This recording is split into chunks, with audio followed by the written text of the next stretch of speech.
नमस्कार दोस्तों, मैं आपका मित्र आशीष कुमार कुस्ट अपने YouTube channel future zone Jabalpur में आपका स्वागत करता हूं। NCERT science class 7 chapter number 17 one हमारी जीवन रेखा। तो इस चैप्टर में हमें वन और उसके विभिन्न घटकों और वन से संबंधित कुछ महत्वपूर्ण बातों का अध्ययन करना है। वन हमारे लिए क्यों महत्वपूर्ण है। तो सबसे पहले वन को फेफड़े कहा जाता है। हरे भरे वन हमारे लिए महत्वपूर्ण हैं जितना कि हमारे फेफड़े, इसलिए इन्हें हरे फेफड़े भी कहा जाता है। वन शोधन तंत्र के रूप में भी कार्य करते हैं।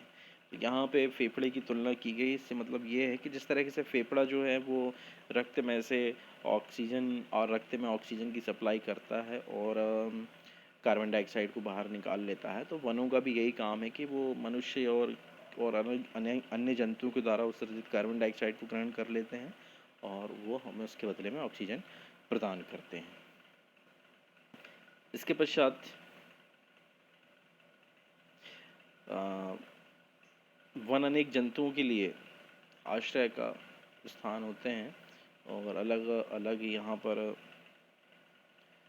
खाद्य श्रृंखलाएं और खाद्य जाल रहती हैं। तो सबसे पहले हम वनों की संरचना से संबंधित कुछ कॉन्सेप्ट पढ़ेंगे। तो सबसे पहले शिखर क्या होते हैं, तो तने के बाद जो वृक्ष का जो भाग होता है वो शिखर कहलाता है और इसमें शाखाएं और पत्तियां शामिल होती हैं। तो ये अलग अलग वृक्षों की अलग अलग शिखर हमको यहाँ गिवन है। कुछ का शिखर शंकुआकार होता है, किसी का बेलनाकार, किसी का वृत्ताकार होता है। अब शिखर के पश्चात वितान या कैनोपी का कॉन्सेप्ट है। तो किसी भी छोटे वृक्ष और बड़े वृक्ष की जब हम तुलना करते हैं तो कम आकार का जो वृक्ष होता है वो बड़े आकार के वृक्षों के द्वारा आच्छादित कर दिया जाता है, तो इन्हें वितान कहा जाता है। जस्ट ये छत के जैसे दिखाई देते हैं और अगर आप जंगल के अंदर इनको देखेंगे तो इनको आप देख नहीं सकते हैं। बाहर से दूर से देखने पर आपको अलग अलग आकार के वितान दिखाई देते हैं। इसके पश्चात इस अलग अलग आकार के वृक्षों की उपस्थिति के कारण वन में शीर्ष का निर्माण होता है। उसका कारण होता है कि वन में अलग अलग लंबाई के पादप उपस्थित होते हैं और एक ही प्रजाति के जो पादप होते हैं उनका आकार एक सा होता है। इस प्रकार वृक्ष, झाड़ियाँ और शाख, जो कि हमने पिछली कक्षाओं में पढ़ी हैं, तो वृक्ष, झाड़ी और शाख के जो समूह हैं वो जो एक दूसरे के साथ वितान के रूप में जुड़े होते हैं, ये शीर्षों का निर्माण करते हैं। तो ऊंचे वृक्ष जो रहते हैं वो अधोशीर्ष का निर्माण, वो शिखर का निर्माण करते हैं। ऊंचे वृक्ष अधोतल का निर्माण करते हैं और अधोतल मतलब ये शीर्ष परत का निर्माण करते हैं और उसके पश्चात झाड़ियाँ, फिर उसके बाद ऊंची घास के परतें और सबसे नीचे शाख की परत होती है। ये हाइट के बेस पे इसका कैरेक्टराइजेशन किया जा सकता है इस तरीके से। इसके पश्चात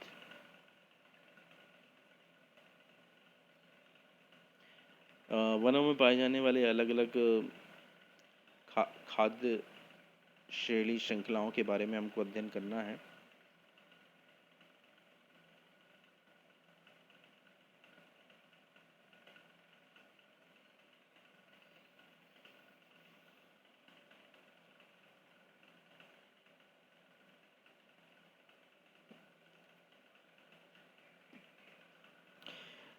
हमें ये मालूम है कि जो जीवधारी हैं वो अपने भोजन के लिए पादपों पर निर्भर करते हैं और इस प्रकार कुछ शाकाहारी होते हैं, कुछ मांसाहारी होते हैं।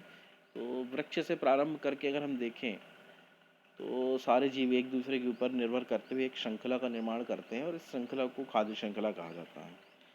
तो खाद्य श्रृंखला जो है ये बहुत महत्वपूर्ण होती है और उस स्थान के पारिस्थितिक तंत्र के लिए भी महत्वपूर्ण होती है। प्रत्येक घटक, श्रृंखला का प्रत्येक घटक उस पूरी श्रृंखला को प्रभावित करता है। अगर किसी एक घटक की संख्या बहुत ज़्यादा हो जाए तो श्रृंखला प्रभावित हो जाती है और अगर किसी एक घटक की श्रृंखला की संख्या बहुत कम हो जाए तो भी श्रृंखला प्रभावित होती है। जैसे कि जो श्रृंखला हमको गिवन है, घास, कीट, मेढक, सर्प और गरुड़, तो ये श्रृंखला हमको दी हुई है कि घास को कीट खाता है, कीट को मेंढक खाता है, मेंढक को सर्प खाता है, सर्प को गरुड़ खाता है। अब इसमें अगर किसी एक को भी हम हटा देते, सपोज़ कीजिए कि मेंढकों की संख्या किसी कारणवश किसी और ज़्यादातर इसमें मानवीय या प्राकृतिक कोई ना कोई ऐसी गतिविधि होती है जिससे कोई ना कोई जीव नष्ट होता है। और प्राकृतिक गतिविधि तो उतनी ज़्यादा प्रभावी नहीं होती है, ज़्यादातर इसमें मानवीय गतिविधि प्रभावित होती है। मान लीजिए मानवीय गतिविधि से इस खाद्य श्रृंखला में मेंढक नष्ट हो गए, तो मेंढक नष्ट होने का क्या प्रभाव होगा? मेंढक नष्ट होने से चूँकि सर्प को भोजन नहीं मिलेगा, इसलिए वो बिना भोजन की उनकी संख्या में प्रभाव पड़ेगा, और उसके बाद फिर गरुड़ की संख्या में भी प्रभाव पड़ेगा, और यहाँ पर कीटों की संख्या बढ़ जाएगी, और कीटों की संख्या बढ़ने से घास की संख्या जो है वो घट जाएगी। तो किसी भी एक जीव के नष्ट होने से या अलग होने से पूरी खाद्य श्रृंखला जो है प्रभावित हो जाती है। इसके पश्चात एक फिगर के द्वारा किसी भी वन में जो घटक हैं, प्राकृतिक घटक वो दिखाए गए हैं। ऑक्सीजन है, सूर्य का प्रकाश है, कार्बन डाइऑक्साइड है, प्रकाश संश्लेषण है, उसके बाद जल, मृदा, अपघटक और पोषक। तो यहाँ पे अपघटक के बारे में हमको पढ़ना है। अपघटक क्या होते हैं? तो अपघटक और ह्यूमस ये दोनों एक दूसरे से जुड़े हुए हैं। अपघटक वे सूक्ष्म जीव होते हैं जो पादप और जंतुओं के मृत शरीर को ह्यूमस में परिवर्तित कर देते हैं। और ये ह्यूमस जो है ये गहरे रंग का पदार्थ होता है, और ये जैविक अवशेष होता है, और ये कार्य करने वाले जो सूक्ष्म जीव हैं अपघटक कहलाते हैं। और ह्यूमस की जो गहरे रंग की परत है वो मिट्टी में पाई जाती है। इसके पश्चात ऑक्सीजन और कार्बन डाइऑक्साइड का संचरण जीव जीव और पादपों के बीच में किस प्रकार होता है, ये गिवन है कि पादप जो हैं वो कार्बन डाइऑक्साइड ग्रहण कर लेते हैं। पादप कार्बन डाइऑक्साइड ग्रहण करते हैं और ऑक्सीजन को छोड़ते हैं, लेकिन जंतु जो हैं वो ऑक्सीजन ग्रहण करते हैं और कार्बन डाइऑक्साइड छोड़ते हैं। तो ये दोनों एक दूसरे के पूरक होते हैं, और इसलिए हमारे जीवन के लिए पेड़ पौधे बहुत आवश्यक हैं। इनके उपस्थिति से एक संतुलन बना रहता है और लोगों को, जीवों को ऑक्सीजन की आपूर्ति होती रहती है। इसके पश्चात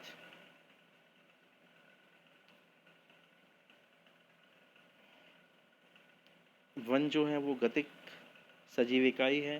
सजीव इकाई है क्योंकि ये सजीवों को और पादपों को जीवन प्रदान करता है, और सब अपने पोषण के लिए यहाँ उपस्थित होते हैं और उनका पोषण होता है। और शाकाहारी मांसाहारी से शाकाहारी जो है वो पादपों से पोषण प्राप्त करते हैं, और पादप सूर्य के प्रकाश से अपना पोषण प्राप्त करते हैं, और मांसाहारी शाकाहारियों से पोषण प्राप्त करते हैं। तो इस कारण से ये पूरे घटक मिलकर वन को एक सजीव इकाई बनाते हैं। इसके पश्चात नेक्स्ट पेड़ पौधे का जो मेन जो काम है इसके बारे में शो है कि पेड़ वाष्पोत्सर्जन करते हैं। प्रकाश संश्लेषण में जल वाष्प का भी निर्माण होता है। वाष्पोत्सर्जन वो प्रक्रिया है जो उस क्षेत्र में बादलों के निर्माण को प्रेरित करती है। कहीं अगर वन अगर अधिक मात्रा में है तो उस क्षेत्र में वर्षा अच्छी होती है, उससे लगे हुए क्षेत्रों में भी वर्षा अच्छी होती है। उसका कारण यही है क्योंकि वहाँ वाष्पीकरण की प्रक्रिया चलती रहती है और जल वाष्प की उपस्थिति वहाँ वायुमंडल में रहती है। इसके बाद वनों का एक और महत्वपूर्ण कार्य है कि ये जल के अवस्त्रावित होने में सहायता करते हैं। क्योंकि इसका कारण है क्योंकि जो वन में जो वृक्ष होते हैं वो अलग अलग स्तर के होते हैं, जिसको हम वितान कहते हैं। ये अलग अलग स्तर के जो वृक्ष होते हैं ये वर्षा के तेज़ जल को नीचे ज़मीन तक बहुत फुहारों के रूप में पहुंचाते हैं। मतलब जो जल वर्षा के जल की जो तीव्रता है उसको ये कम कर देते हैं, और धीरे धीरे जो इनका मूल तंत्र है, जो वृक्षों का जो मूल तंत्र होता है, इस मूल तंत्र के माध्यम से वर्षा का जल धरती तक पहुंचता है। मतलब अवस्त्रावित होने में ये सहायता करते हैं, और इस प्रकार ये भौम जल के स्तर को मेंटेन करते हैं। तो ये वृक्षों के कुछ महत्वपूर्ण कार्य होते हैं, इसके बारे में दिया हुआ है। वृक्षों की अलग अलग आकार, ऊंचाई और इनकी शाखाओं और पत्तियों से होता हुआ जल धीरे धीरे नीचे जाता है, फिर झाड़ियों में जाता है, फिर शाख में जाता है, और इस प्रकार जो जल वर्षा के जल की तीव्रता है वो कम हो जाती है, और इससे अपर्दन जैसी जो प्रक्रियाएं हैं वो नहीं हो सकती, उनको रोका जाता है। इसके पश्चात वनों के ह्रास होने से क्या हो सकता है, इसके बारे में इसमें गिवन है। सबसे पहली चीज़ तो है कि भाई अगर वन नष्ट होंगे तो ऑक्सीजन की आपूर्ति बंद हो जाएगी और कार्बन डाइऑक्साइड की मात्रा बढ़ेगी। कार्बन डाइऑक्साइड की मात्रा बढ़ने से ग्लोबल वार्मिंग होती है, जिससे धरती का ताप बढ़ता है और बहुत सारी ऐसी अ, मौसमी और प्राकृतिक बदलाव होंगे ताप बढ़ने से, जो कि जीवों के अस्तित्व के लिए नुकसानदायक हैं। इसके अलावा दूसरा पॉइंट है इसमें कि वृक्ष अगर नष्ट होंगे तो उस क्षेत्र विशेष में खाद्य श्रृंखला भी नष्ट हो जाती है। तो वृक्षों के नष्ट होने से खाद्य श्रृंखला भी प्रभावित होगी। खाद्य श्रृंखला नष्ट हो जाएगी तो जीवों का अस्तित्व समाप्त हो जाएगा, पेड़ पौधों को आश्रय मिलना बंद हो जाएगा। इसके पश्चात तीसरा एक और कारक है कि वृक्ष अगर नष्ट होंगे तो जो जल अवस्तरण, वर्षा के जल का अवस्तरण का जो हमने अभी इसके पहले कॉन्सेप्ट पढ़ा था, वो कॉन्सेप्ट अलग हो जाएगा। तो ऐसे में जब प्रारंभिक अवस्था में सबसे पहले तो अगर वन नष्ट हो गए हैं तो फिर वर्षा की मात्रा वहाँ कम हो जाती है, लेकिन कुछ समय तक तो पानी वैसा गिरता है और पानी की वो जो मात्रा जो पहले वर्षा वन रोक लेते थे, अगर उसको रोका नहीं जाता है तो तेज गिरने वाला जो पानी है वो मिट्टी की ऊपरी सतह को अपने साथ बहा कर ले जाता है, जिसको मृदा अपरदन कहा जाता है। तो ऐसे मृदा अपरदन होने से मिट्टी की जो ऊपरी परत जिसमें ह्यूमस उपस्थित होता है वो बह के चली जाती है और वो मिट्टी पादपों के लिए अनुपयोगी हो जाती है। तो ये मिट्टी के कटाव की जो प्रक्रिया है उसको रोकने के लिए वनों का होना बहुत आवश्यक है। इसके पश्चात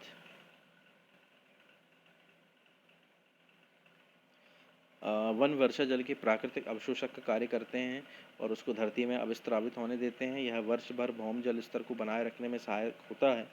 वन न सिर्फ बाढ़ों को नियंत्रित करने में सहायक होते हैं बल्कि नदियों के प्रवाह को भी बनाए रखने में सहायक होते हैं।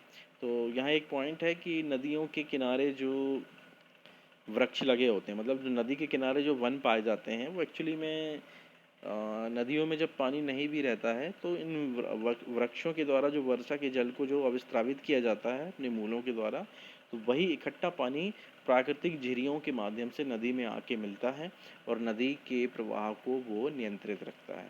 किसी भी नदी में अगर आप जाके इस तरह से देखते हैं तो आपको कई जगहों पर इस तरह का दृश्य दिखाई देता है कि तटों से बिल्कुल हल्के हल्के मात्रा में पानी की मात्रा आकर नदियों में मिलती रहती है, लेकिन ये वही दृश्य वहीं देख सकते हैं जहाँ पर वनों की उपस्थिति है। तो ये नदियों के जल स्तर को बनाए रखता है। इसके पश्चात वृक्ष जो है वो फेफड़े का काम करते हैं और ऑक्सीजन प्रदान करते हैं और इसके अलावा वर्षा का उचित स्तर बनाए रखने में सहायक करते हैं, क्योंकि ये वाष्प की मात्रा को बनाए रखते हैं और वाष्पोत्सर्जन करते रहें। इसलिए हमको वन को संरक्षित करने के प्रयास करने चाहिए। तो ये सारी चीज़ें हमने देखा। अब कुछ प्रमुख शब्द में कुछ शब्द हैं जो इस चैप्टर में नहीं आए, जैसे बीज का प्रकीर्णन है।